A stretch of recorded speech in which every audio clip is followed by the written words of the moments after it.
everyone, Trooper Talks here. Today we're diving into the Bad Batch Season 3, episodes 1 through 3. We'll be sharing our thoughts on the new season and what we think of these first few episodes. So let's jump right in. It's pretty cool that Disney dropped 3 episodes at once this time, huh? Usually it's just 1 or 2, so it's exciting to have more to dig into. But let's get real. These episodes were a great start to the season, and I love the dark tone it maintained. What were some of your thoughts? Well, I thought the first 3 episodes of the season kicked off with a great intensity that could rival a season finale. The atmosphere was palpable, and the tension kept viewers on the edge of their seats as Crosshair, Omega, and the others navigated the treacherous confines of the laboratory. The exploration of cloning research and the mysterious Dr. Hemlock added a layer of intrigue to the narrative, shedding light on the true objectives behind the experiments. The concept of the Project M count certainly piqued curiosity, and my theory is that it is referring to midichlorian count, which makes sense, especially considering Palpatine's keen interest in the project.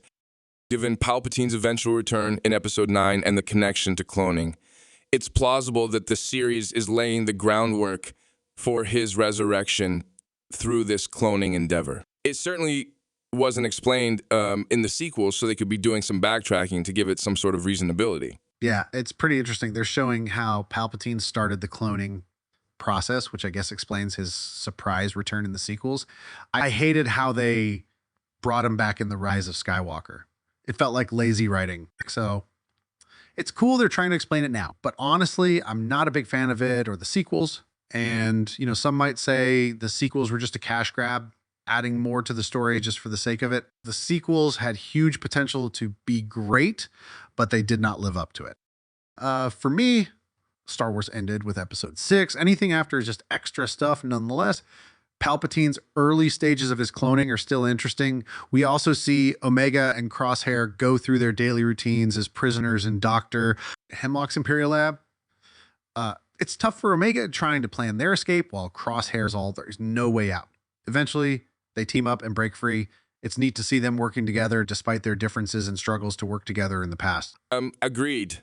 The potential focus on cloning and the implications for Palpatine's return in Episode 9 may evoke sour feelings, especially given the reception of the sequel trilogy. However, I believe the Clone Wars and Bad Batch series have consistently demonstrated its ability to delve into complex themes and narratives, offering valuable explorations that better the Star Wars universe.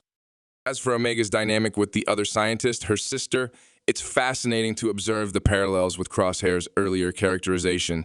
Both characters exhibit a sense of loyalty to their respective factions, driven by a belief in their cause and a commitment to their duties. Yet there are hints of underlying emotions and conflicts that hint at the potential for character development and growth. The female scientist's journey in particular holds promise for exploration and evolution, especially as she navigates her relationships and grapples with her identity as a clone herself. The parallels drawn between her and Crosshair offer intriguing possibilities for character arcs and a potential betrayal, adding depth to the narrative and enriching the overall storytelling experience.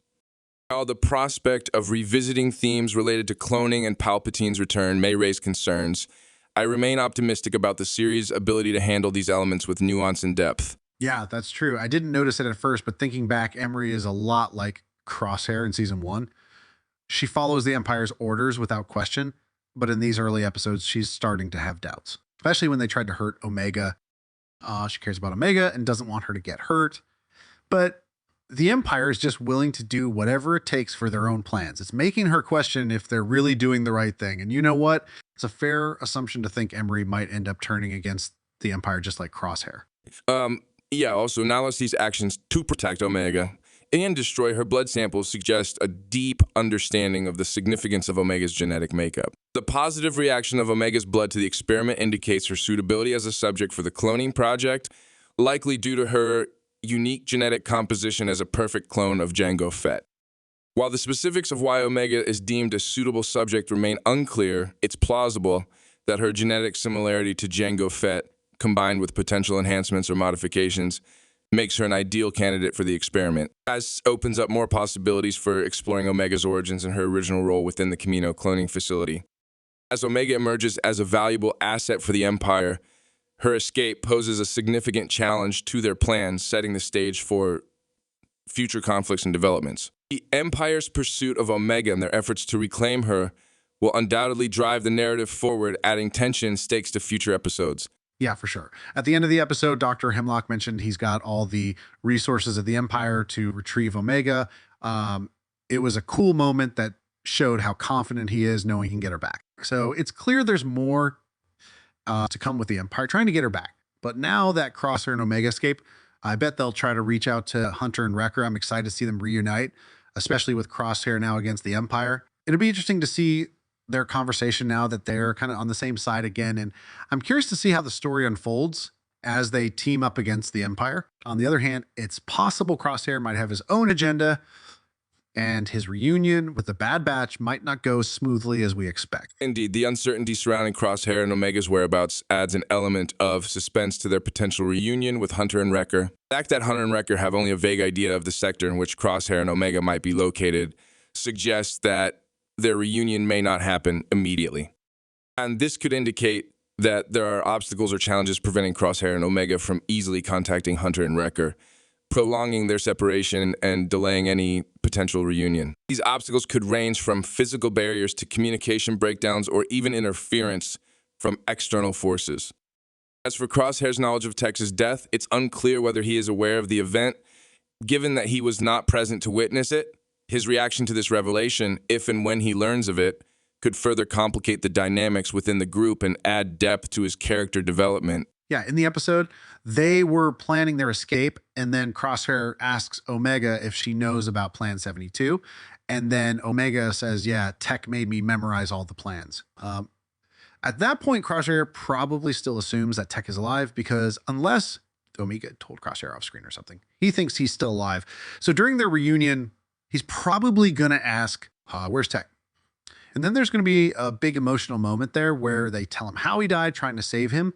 So the Bad Batch will definitely come back together and get on the same page with things. But yeah, it's just a matter of how long is this actually going to take? Is it going to take a few episodes to get back together because of all the roadblocks? Is it going to be the next episode? But either way, I think this season is off to a solid start. I'm glad they've released the first three because I think all three of them kind of needed to be together to really give us that fulfilling story for the first part. But yeah, I'm also really looking forward to seeing Asajj Ventress as we saw her in the trailer. I'm curious to see how her story plays into this. It's interesting seeing some of the other cameos, but yeah, I think it's a pretty strong start to the season so far. Absolutely. And the implications of Project Necromancer and its connection to Palpatine's inevitable revival in Episode 9 adds a layer of anticipation and foreboding to the series. The storyline somewhat parallels the prequels with the inevitability of Anakin's transformation into Darth Vader and how the movies had a known outcome from the beginning.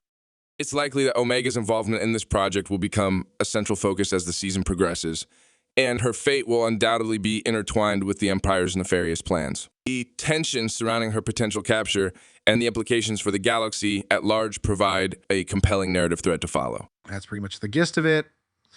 These 3 episodes really focused on Palpatine showing up, dropping hints about his big plan, or the next one, we're thinking it's about cloning, which could tie into the sequels, but they haven't outright said it yet. But, you know, it's got me hyped because they're showing us this early in the season. So I'm guessing they've got something even bigger planned for the finale. Personally, I'm hoping for a Vader cameo or something major at the end.